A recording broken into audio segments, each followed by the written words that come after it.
So good afternoon. I'm Kate Kirby, CEO of the American Physical Society, and I'd like to welcome you all to the 2016 annual APS Business Meeting.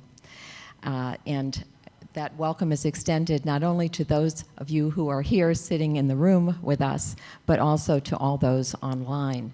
We're speaking to you from the Salt Lake City Convention Center, and this is the site of the 2016 APS April meeting. And the April meeting starts on Saturday, tomorrow.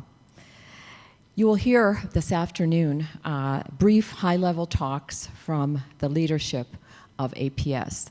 That includes the president, myself, the treasurer, publisher, acting editor-in-chief, and also Speaker of the Council. And then there'll be an opportunity for questions and answers. So I've just noticed that, are you pulling up? Okay, sorry, something with the view graphs here. So I wanted to start out with introducing the APS president for 2016.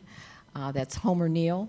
He's the Samuel A. Goudsmit Distinguished Professor at the University of Michigan and a prominent high-energy physicist who's done much of his work at CERN over the years. He's a longtime member of the board of Ford Motor Company, and among many offices and significant positions that he's held, he has served as the interim president of the University of Michigan. So Homer, I would like to invite you up.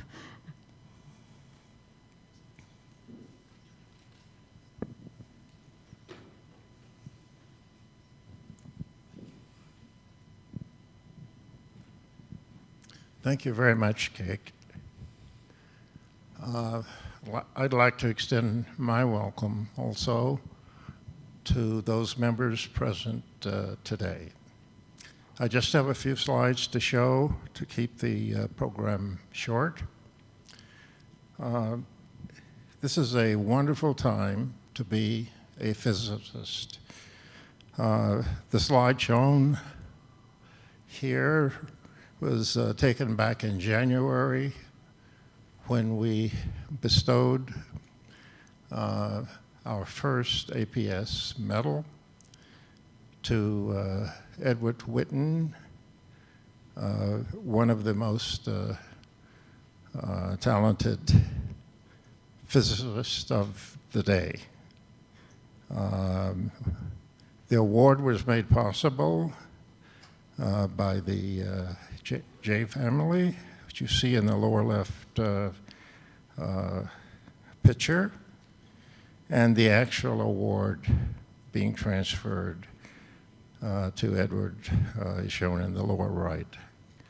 That was a fantastic event for our society, and one couldn't think of a more deserving recipient than Ed Witten. If we can go to the next slide, we had reason to honor one of our own members of the APS leadership. We awarded a certificate to Mac Beasley, who was at the time the past president of the APS. I would also like to acknowledge, actually, Sam Aronson, who is sitting with us, who is the current immediate past chairman. Mac served the society for many years as vice president, president-elect, president, past president, and in addition to those roles, as we were making a transition into having a permanent treasurer, he served as interim treasurer. I should tell you that at the March meeting, we gave the Burton Award to Ernie Moniz. As you all know, Ernie played a major role in the Iran negotiations on nuclear proliferation. But that wasn't the only reason we gave the award to Ernie. It was for a lifetime of contributions to work in the nuclear nonproliferation area. And of course, he did say a few words about the role he played in the Iranian negotiations. Now, I notice there's another slide that, oh, there it is, which represents my last slide, to remind all of us of the excitement of physics. This is from the very recently announced observation of gravitational waves. And when I made mention of the fact of what a wonderful time this is to be a physicist, it is just almost unbelievable that within a year, year and a half or so, we discovered the Higgs boson, something that had been looked for several decades. And also in another quest, which we had been after for several decades, the observation of Einstein's prediction of gravitational waves. So once again, welcome to all of you. We're glad you could come and participate in the annual business meeting of the Society.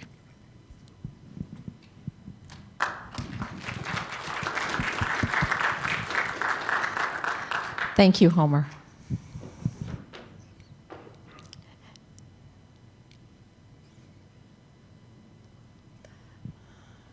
I'm waiting for my slides.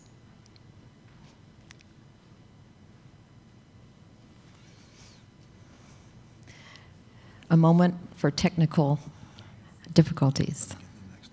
Okay, so he can't control it. Oh, that's too bad. Kirby, they're all in order. Yeah.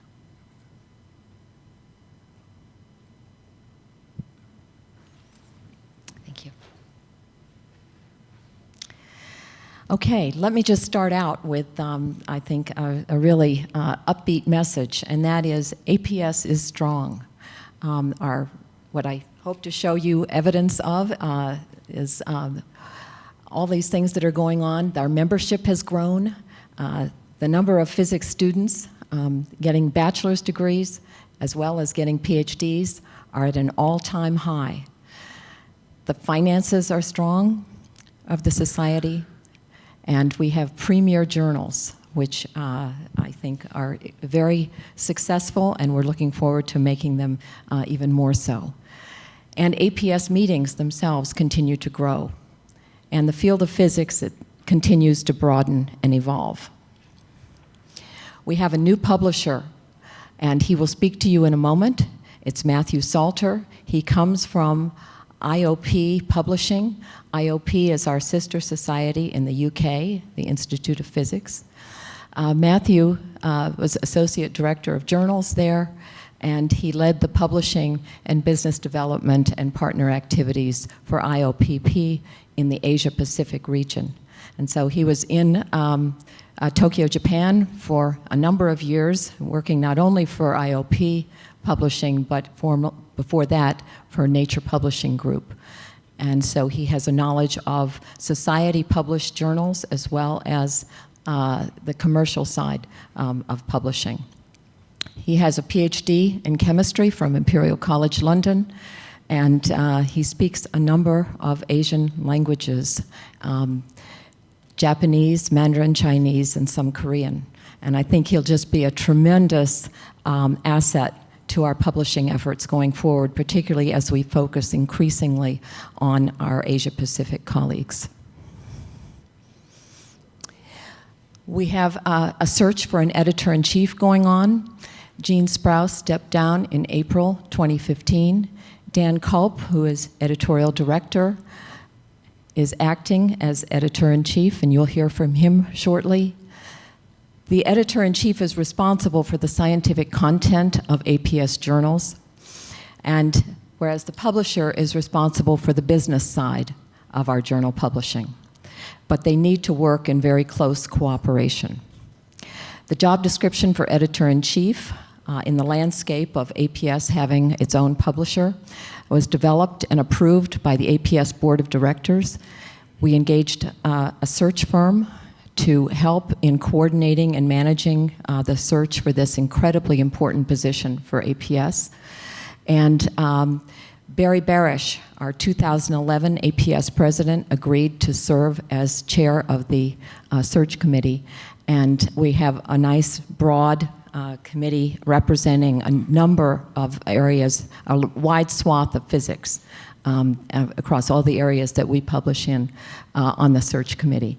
And we have a very aggressive timeline with hoping to bring the selected individual before the board by mid-June. And here is the list of members of the editor-in-chief search committee. I will just say that it contains, has on it several stakeholders. Eric Weinberg representing the lead editors. He's the lead editor for PRD, which focuses on high energy physics. And Dirk-Jan Buckman is managing editor for PRE. So in addition, we have the APS Vice President, Roger Falcone, on there, and very broad spectrum, an excellent committee that's working well together. And the community has been very responsive in making suggestions, and the search firm has been very good about going out and trying to help us twist arms and get people to be interested in this exciting position. We have our first elected volunteer treasurer, who you'll hear from very shortly, Jim Hollenhorst. He's from Agilent Technologies. The treasurer sits on the board of directors and the council and functions as the eyes of the board on the financial operations of the APS, an incredibly important position. And we are preparing to search now for a staff position of CFO. Okay, we've done our official membership count. That's always taken in January. We're at 53,099, and that represents approximately a 3% growth in the membership over the last year. And here's a breakdown of all the different sectors that our members fall into. About half are regular and life members, and the hatched areas are the international parts of each of those sectors. Students make up a very large fraction of our membership. We have a growing number of students, and I think the challenge for APS is to retain them as members. We're growing in terms of our divisions and topical groups. The topical group on gravitation is becoming, or has become actually, a division that was voted on at our council meeting just yesterday. And so they will have a representation on council. And congratulations to that group for really growing and from a topical group size into to being a division.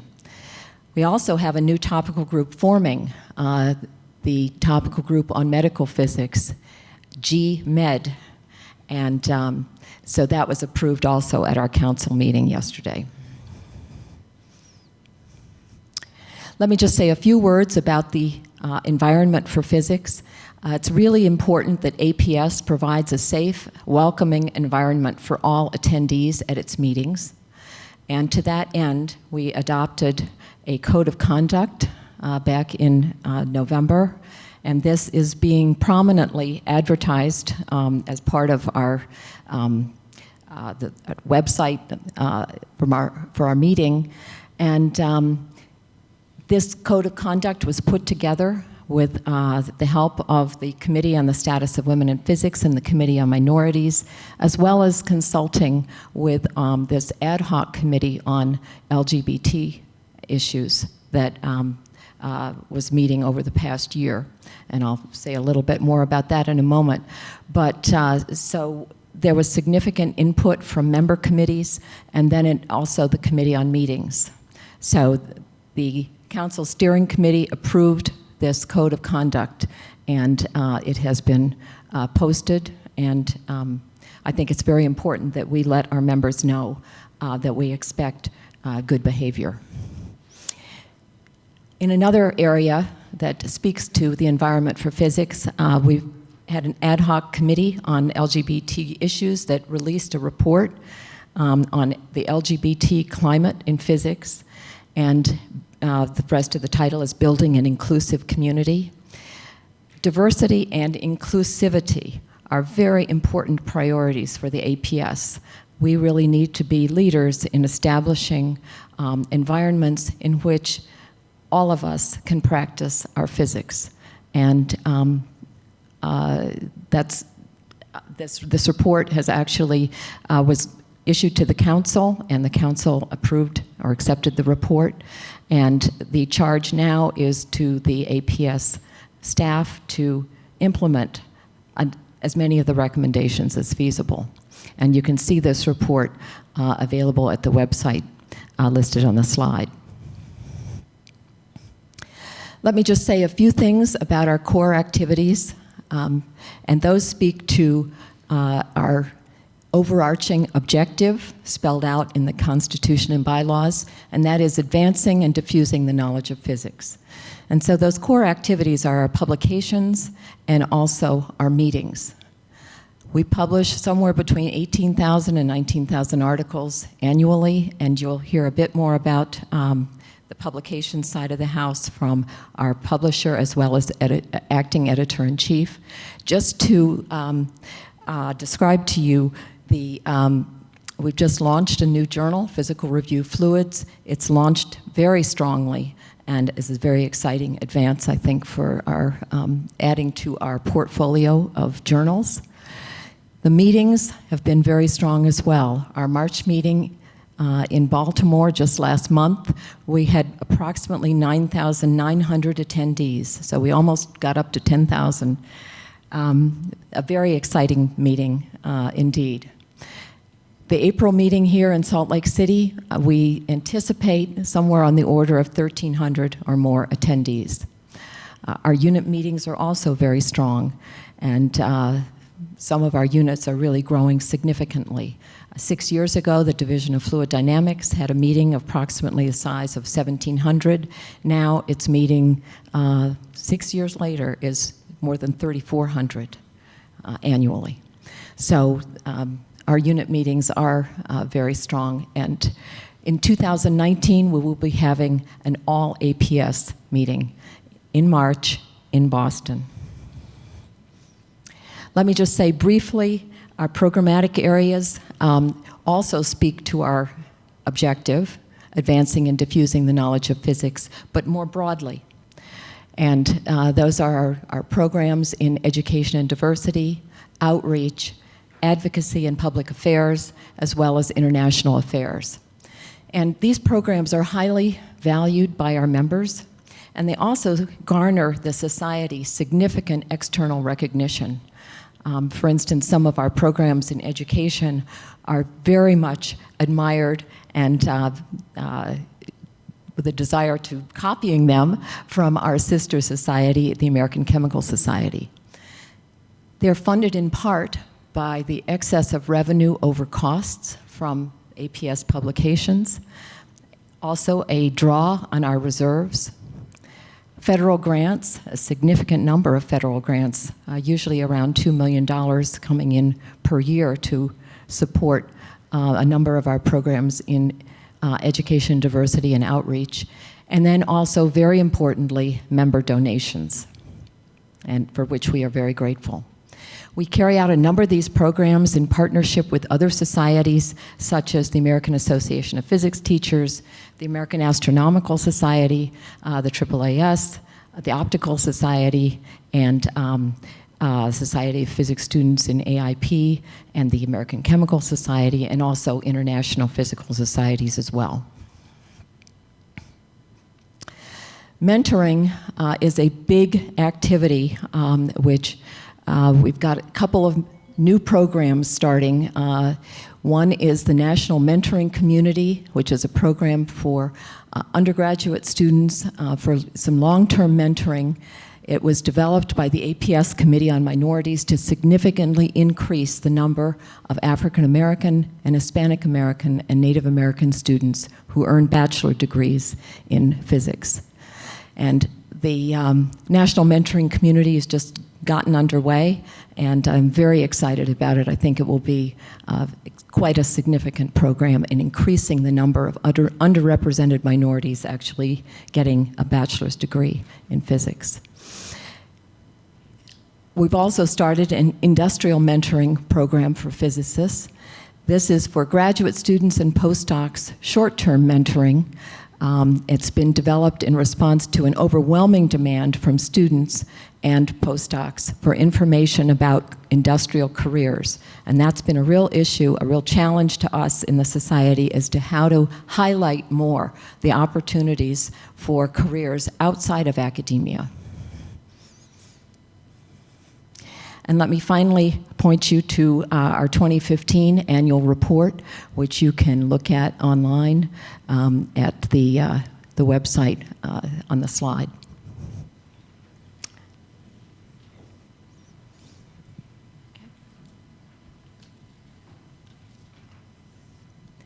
Let me now call on our treasurer, Jim Hollenhorst, who is going to say a few words about our finances. Thank you, Kate.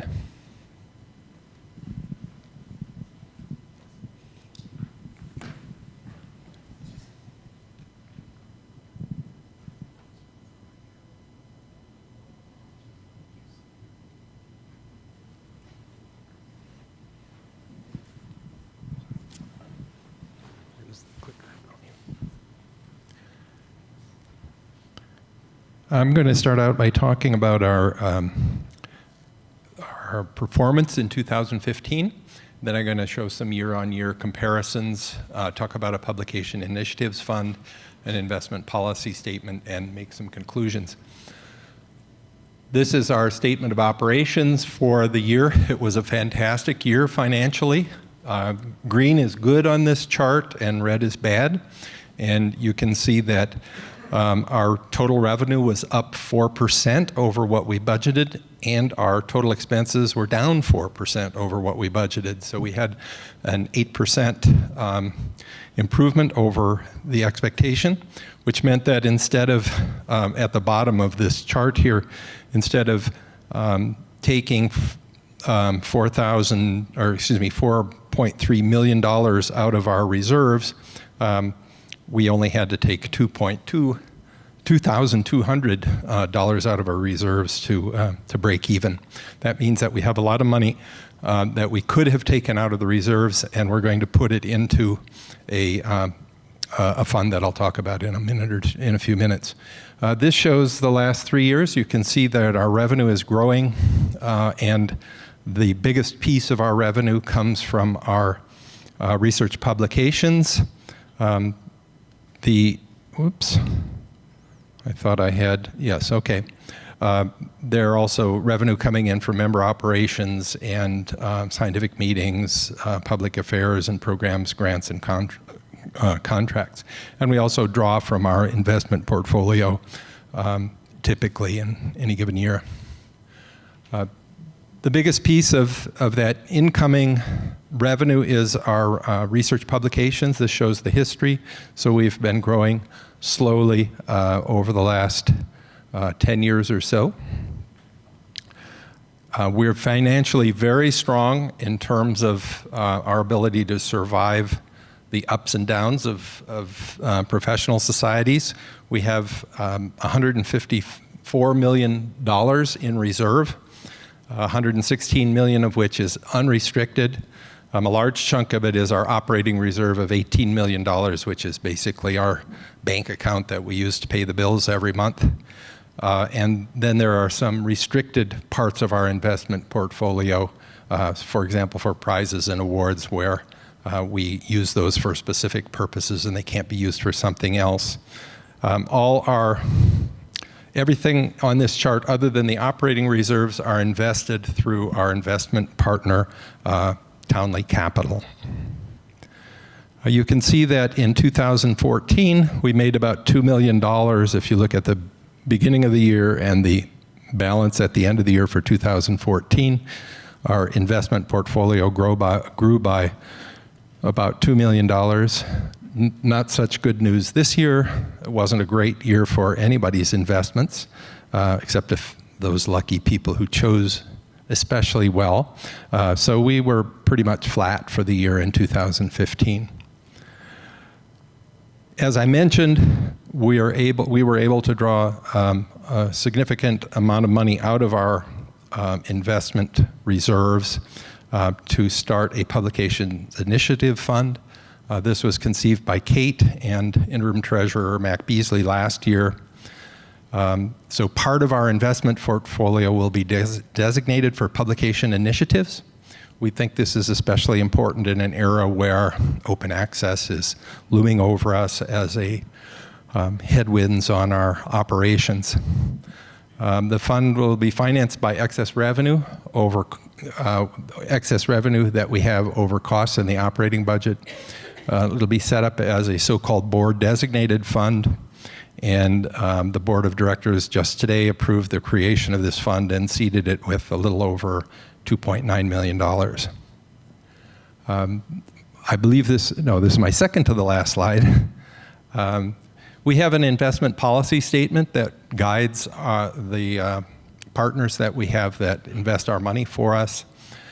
We updated it this year to reflect changes in our corporate governance structure and to bring it up to date with regulations.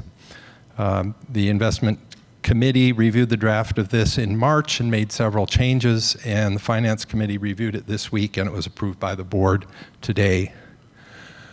In conclusion, APS had a strong 2015 and didn't need to draw significantly from its investment earnings. We have a robust investment portfolio worth approximately 3 times our annual expenses. Publication revenues have been relatively flat in the last year. That is, actually, we had an outstanding year for publication revenues in 2015. We expect it to be flat in the next year, and that combined with rising expenses and the threat of open access are a concern for the future. And a new publication initiative fund was created and a new investment policy statement was drafted. I'll turn it back to Kate. Thank you very much, Jim. And now I'd like to call on our new publisher, Matthew Salter, to say a few words about our publications. He just came here about 6 weeks ago from Tokyo, and so he hasn't had that long to get up to speed, but he'll be saying a few words.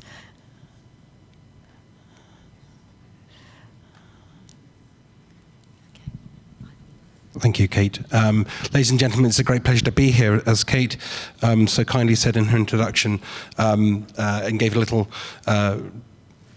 myself. Actually, I included this on my slide, but Kate has really said most of this. As Kate just mentioned, I've just arrived not so long ago from Tokyo, where I was working with Institute of Physics Publishing, and prior to that, Nature Publishing Group. My background is one of being a chemist, and I'm terribly sorry about that, but you've been very kind to me in allowing me to be in such august company with physicists. I just wanted really to touch on a few points that attracted me to this position, and points, a kind of a statement and overview of where we are with our journals. I think certainly it was a very easy decision for me to make to join APS because of the tremendous reputation that we have for excellence in publishing.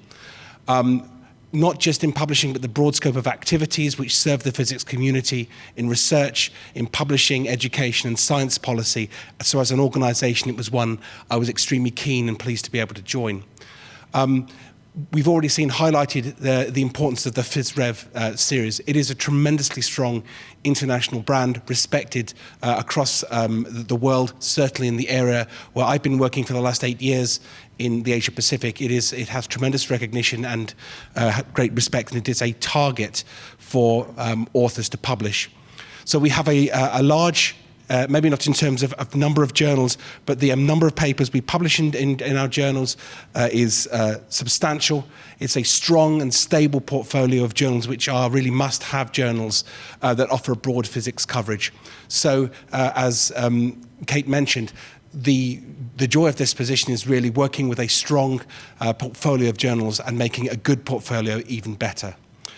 We as an organisation, I think, have a reputation for excellence and integrity in the community, and Homer has already mentioned the tremendous success recently in capturing the LIGO paper. I think that speaks to our ability as an organisation and a publishing organisation to really capture the very top-class research that's going on around the world in many fields.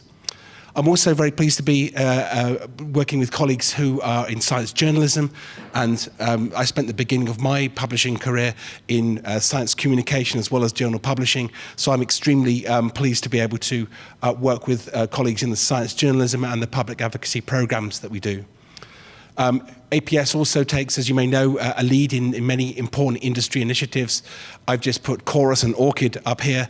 I actually sit on the board of Chorus since joining APS, and it's tremendously encouraging, and I think a great opportunity we have as a society to be able to work right at the top of the cutting edge of the publishing industry, and in encouraging and participating in important initiatives.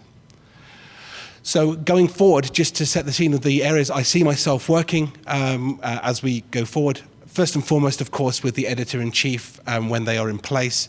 That is going to be an extremely crucial role and relationship for myself. Also, of course, I'm trying to meet as many of the APS staff and groups within the membership so that I can begin to understand the organisation and find out how I, as the publisher, can really work well with everybody.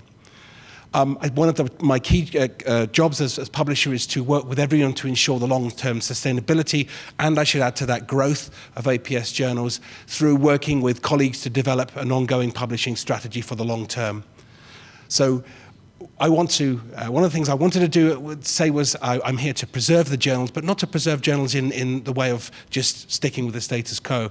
I want to preserve the journals by ensuring that they are working with people to ensure they're healthy, vibrant, and also growing in terms of content and potentially looking at new avenues. We've heard about physical review, fluids, which is an incredibly interesting and exciting opportunity. We've also heard about the open access strategy and working with colleagues to devise a response from the APS to the open access challenges is extremely important, a key part of my role. And as well as having excellent content, I want also to work with all aspects of publications, marketing, and our science journalism so that we unify our message and that we are all working even more closely together to really get our content and the news that we have, the good news we have within the APS out to as broad an audience as possible. I do this also by, obviously, my part of the organisation is concerned with understanding and analysing publishing trends, making sure that we know what's going on in the industry, and to that end I'm working with colleagues to examine the possibility of setting up a unit within APS to provide a focus for our data analysis and the way that we look and handle data and analyse trends within the industry. So I think that's all I have in terms of slides. I have a time limit, which I hope I've not gone over.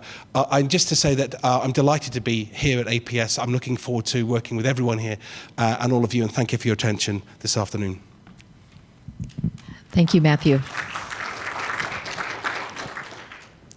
And now I'd like to call on Dan Culp, who is editorial director, and I want to thank Dan for also assuming the role of acting editor-in-chief for the last 10 months, almost a year. Okay, thank you very much, Kate, and thank you everyone for being here. This first slide is just shows the editorial offices in Ridgeon, New York. This is where all the journals come out of. We have a large permanent staff here that's dedicated to the publication enterprise. Again, I know it might be sort of beating the same horse here, but we are very proud of the fact that Physical Review Letters, which is our flagship letters journal, had the opportunity to publish this outstanding result. The response from the community was just extraordinary. At its peak, after it was announced, we had received upwards of 10,000 download requests per minute. By the end of the first day, we had close to 250,000 downloads of this paper. Just to put it in context, our whole portfolio the year before had about 16 million downloads. That's for an entire year, for the entire portfolio of almost 18,000 articles. And so it has received a lot of attention, and we're very proud of the fact that APS had the opportunity to publish it. So this just gives you an idea of the history of the Physical Review journals. As you can see, it has grown and developed over time, that at least within the traditional fields, we have expanded and split and divided. However, one could also see that we have also grown in other areas, expanding the portfolio into areas of accelerators and beams and physics research, et cetera. And this is something that's ongoing. As Matthew had mentioned, as publisher, one of the things we need to do is constantly look to grow our portfolio. Kate mentioned the fact that the society is growing and moving in new areas, such as the topical group in medical physics. And so we have to keep reviewing our journals to ensure that it meets the needs of all physicists and expands to where physicists are going to do their research.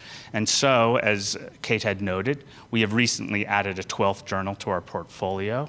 This is Physical Review Fluids. It has gotten off to a very robust start, actually well above expectations.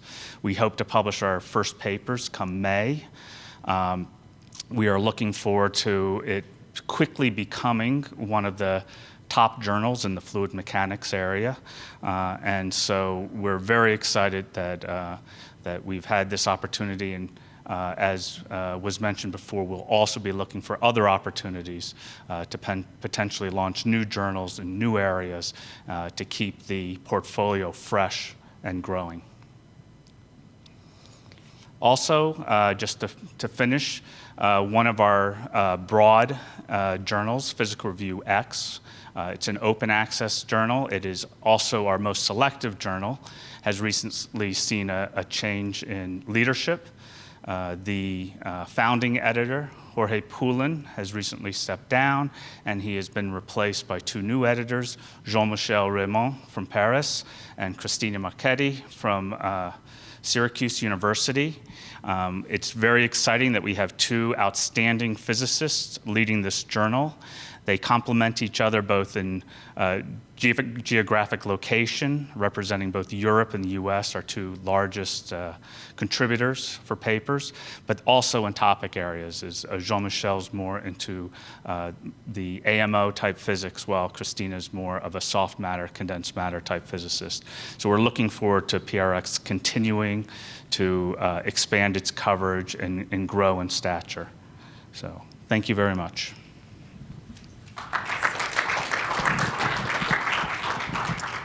Thank you, Dan. And now I want to call on Nan Finney. Nan is Speaker of the Council, and she's from SLAC, and she's been serving in 2015 and will continue to serve in 2016. She's set an absolutely fabulous agenda for the council, and I'm so impressed. The council has definitely been revitalized, looking at a number of very exciting new areas and topics. So, Nan. Thank you. Yeah, I thought these slides were going to be together, so I'm sorry I didn't put a cover sheet on this. But I think for those who were worried about corporate reform, the council is definitely one of the success stories. It's been a lot of fun. We have a new leadership under corporate reform. So I'm the speaker, and then this year we have a speaker-elect. And then the president-elect is also on the council, and we have 4 other counselors, 2 from their 4th year on council, 2 from their 3rd year on council. You might notice if you look at this list that poor Dan is outnumbered by 6 to 1. It's unusual for having that many women on a committee. Anyway, one of the things we tried to do when we started up was add some new communications. So one of the things we started last year, actually at the April meeting, was to post the briefing book for the council meeting and make that available to the unit leaders who wanted to look at it before the meetings and give us some feedback. I also we wrote a council report on what the council did last year and sent it to all the unit leaders in February.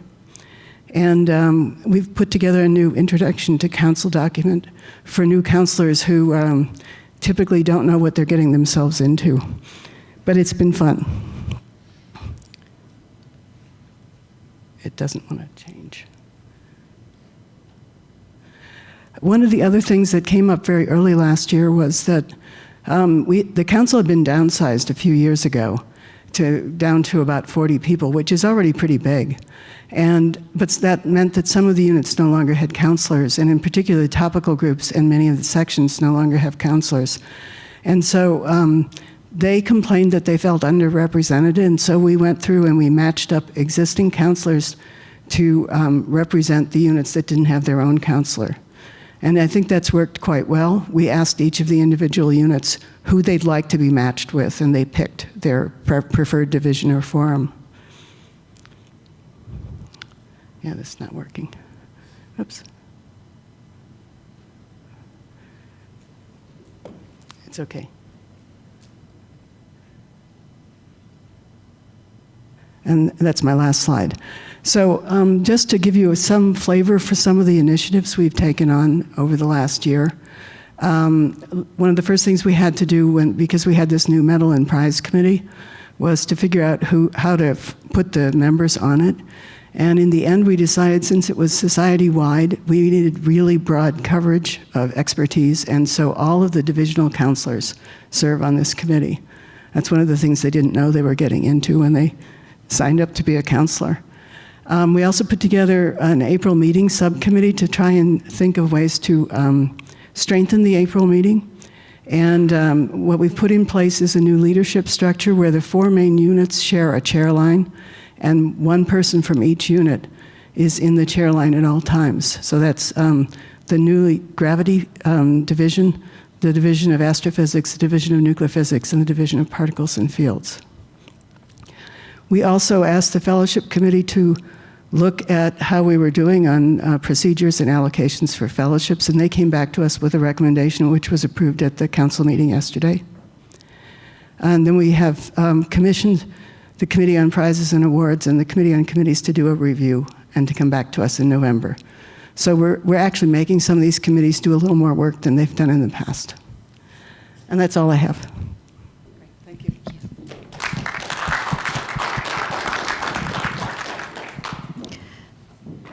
So do you want to?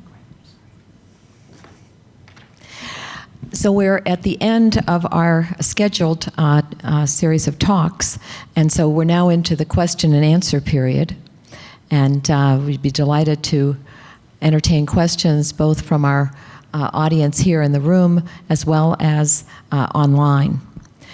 And we have a couple of questions that were submitted in advance. So let me get started with those while you think of your questions, and we'll be glad to respond to yours in just a moment. One question that was submitted a week or so ago was, over a year ago, the APS sent out a survey to physics departments to seek information about the possibility of establishing professional standards for undergraduate physics programs, similar to the ACS certification process. What were the results of that survey, and what was or is the APS response to the survey?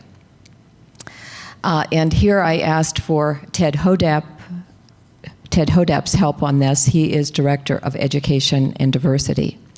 And his response is that the APS Committee on Education did an extensive analysis of the results of the survey and concluded that there was significant interest in constructing a best practices document that would guide physics departments considering professional standards.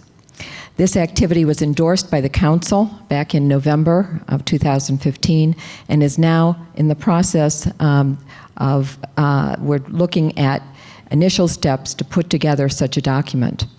The Committee on Education is not recommending at this time developing an ACS-style certification program, but may in the future consider recommending this if there's enough community interest. Okay, and the second question that was submitted was, what is the future expansion from APS? And here I think I have to guess as to what particular aspect they are referring to, but certainly I think you saw from the slides in our discussion, our membership is growing. The number of students in our among our membership, they're growing. And more units are forming, so in response to how physics is evolving as well. And our journals are growing. And I think it is an exciting time for physics and the APS. So let me turn to you all. Any questions? And you can ask your questions, and I will pass the mic on to the appropriate person to answer them. Thank you. Cheryl Spencer, Chair-elect of the Forum on International Physics, but I ask my questions just as a regular member, nothing to do with FIP, actually. I have 3 different questions, and after my first one, somebody else can ask one and you can come back. I think the first one is to Matthew in his new position. I noticed in a report from Council, mention of ResearchGate and worries about the activities of the online kind of, social media for researchers, their activities, and it seemed that nobody mentioned it in your report just here. You familiar with ResearchGate? Yes, of course. And there was talk of possible legal action, and they might be doing something. Said that you said you didn't want to do legal action because you didn't think it would work. What is it about them in particular you don't like? So the legal action you're talking about, as far as I'm aware, that's not something that APS has been proposing.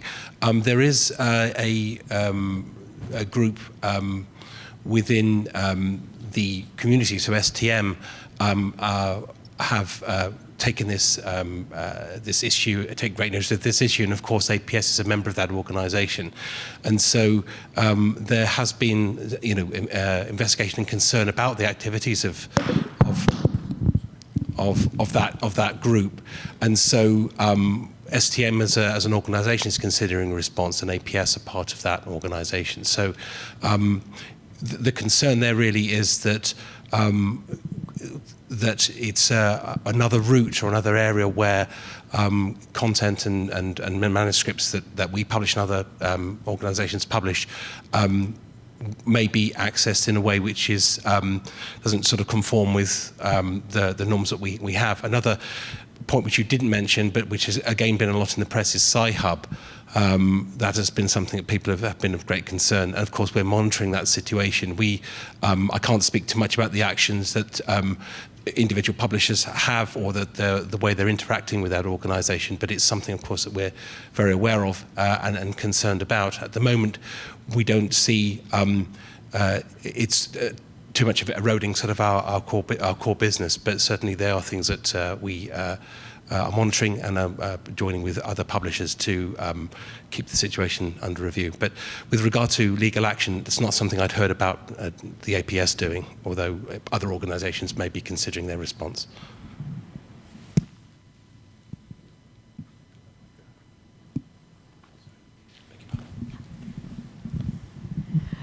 Any other questions before Cheryl goes on to her next one? Yes.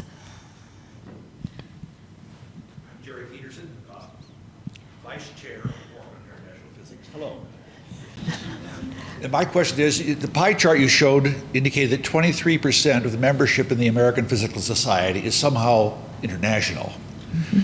Has it been changing with time? And how does that compare to U.S. membership in other national physical societies? That's a great question, and I don't know that I've looked to see how it has changed in time. And it also, it varies between 23% and 27%, depending upon what sector you're looking at, whether it's graduate students, whether it's senior members, whether it's life or regular members. So it definitely is a significant portion of our membership. And how it compares to other organizations, do you mean within the U.S.? No, the counterpart membership in other national physical societies. In other countries. In other countries, of those who would be classified as U.S. and therefore foreign to them. I don't know the answer, but I will be very glad to try to see if we can understand that. It's a matter of whether you get this information from other physical societies, like IOP and the German Physical Society, etc.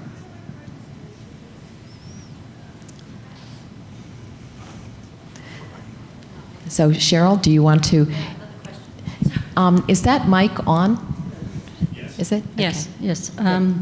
Okay, my second question is about the LinkedIn group called APS Physics.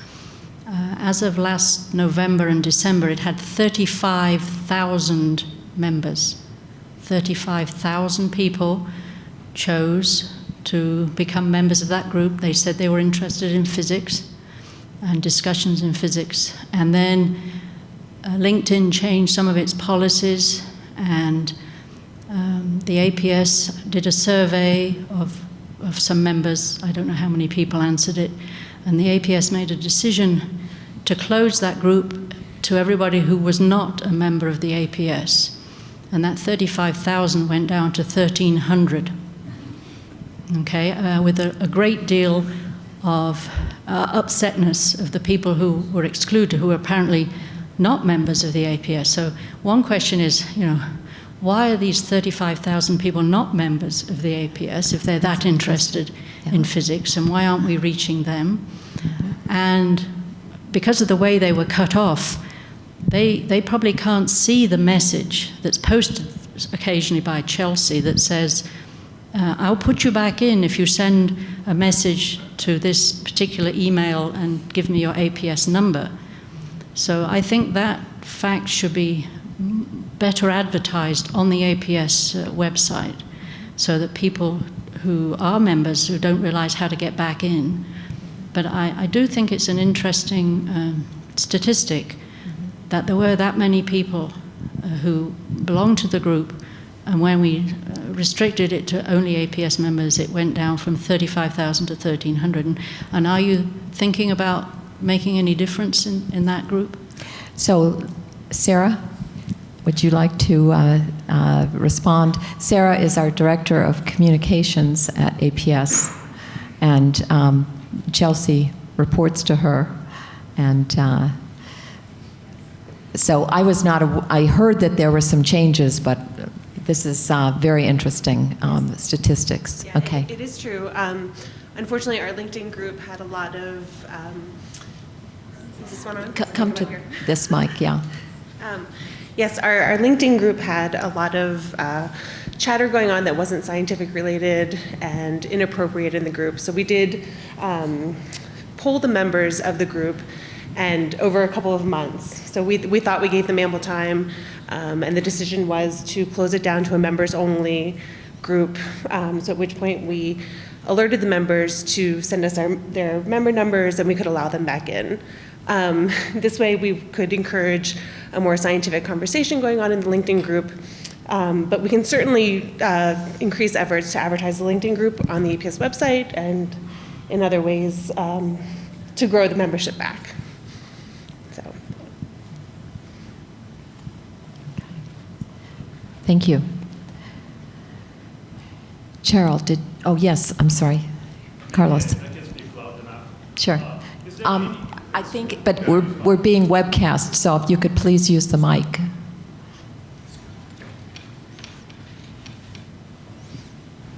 It's a very short question. Is there any other model that anybody has thought about concerning the dependence of the APS from publications and changing this format to something which would be in the future more self-sustaining?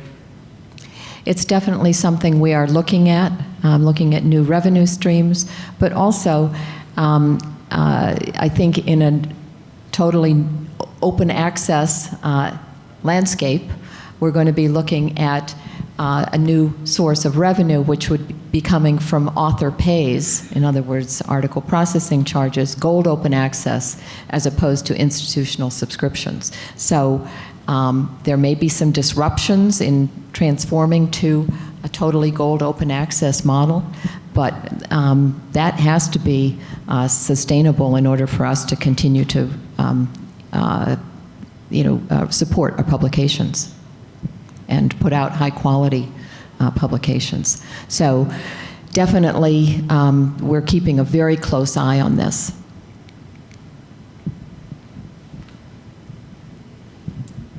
Any other questions? Cheryl?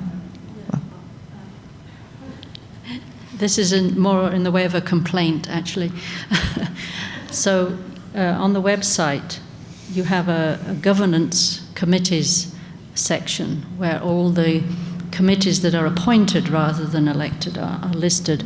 And I just joined the CISA committee. I come because I'm chair-elect of FIP, and I thought, well, it would be nice to see who's been on this committee in the past. And I found that the lists are quite out of date, and they're also out of date on the Committee on Education and POPA. So you kind of have past committees, and then suddenly there's this big gap. So I would love it if somebody would go through those pages and bring up to date, so the committee membership in past years is up to date. Thank you. Absolutely. Thank you. And we will try to do better.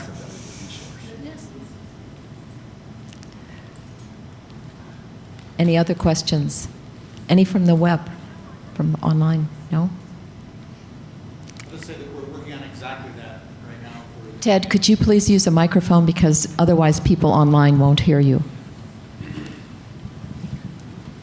I'll just say that we're doing exactly what you're suggesting right now for the committees that are Committee on the Status of Women in Physics, Committee on Minorities, and Committee on Education. And I'm sure that we can do that broadly for most of the committees. Absolutely.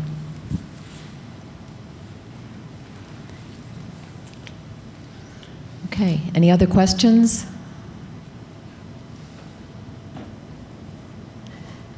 If not, then I call this meeting closed and look forward to it next year. Thank you for attending.